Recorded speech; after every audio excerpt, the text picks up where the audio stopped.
The Toba Batak. The Toba Batak, whose belief in the high god, will be described in this work life in the southwest part of the province of North Sumatra.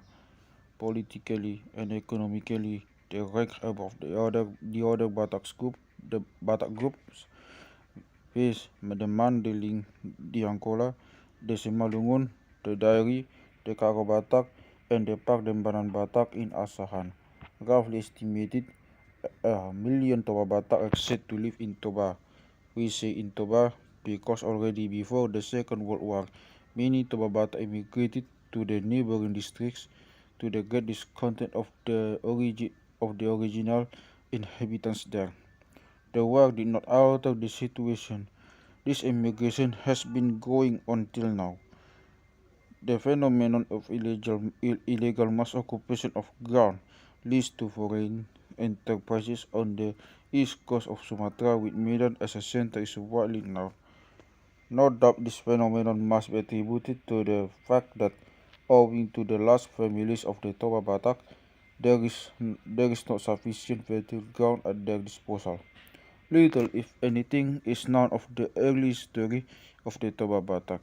It is, however, certain that they have been in contact with the Hindu Javanese, but it is not likely that these contacts led to colonial dependency, as Warner Riley says in his work Die Religion der Batak. Im Gegenteil zu vielen Volken dahinter indischen Inselwelt haben sie ihre politische und religiöse Selbstständigkeit gegenüber dem von allen Seiten auf jene Völker einringenden Mohammedanismus zu bewahren gewusst. Ihre Religion ist fast ganz unbeeinflusst von mohammedanischen Iden. Hingegen hat nachweislich im 13.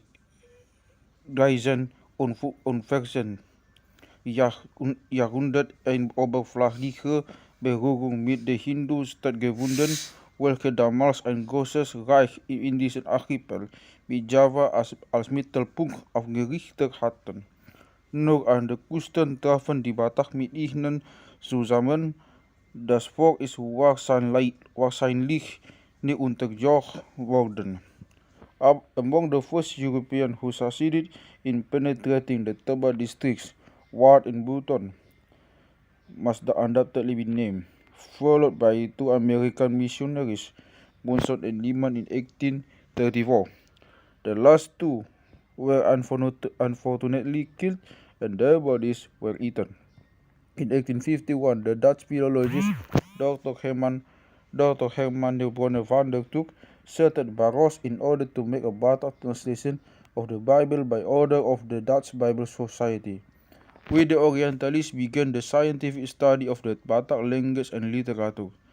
The Christianization of an important part of the Toba Batak began in 1864 when a missionary of the Renaissance Mission Gesellschaft, Normansen, settled at Silindong. At a rough estimate, there must now be about 700,000 Christians in the Toba Batak districts, spread over various regions, with in the district of Silindong, Humbang, Pahai, while in Samosir and Uluan, Habisaran, Naipospos, and Huglang, there is a mixed population of Christians and adherents of the old religion.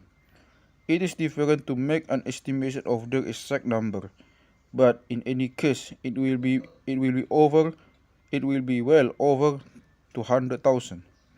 They subsist principally on the growing of rice, on fishing, or gathering the produce of the woods. The relations between the adherents of the original religion and the Christians may be called satisfactory, thanks to the complex of morals and customs which have not been totally abandoned by the Christians and which they want to maintain as much as possible.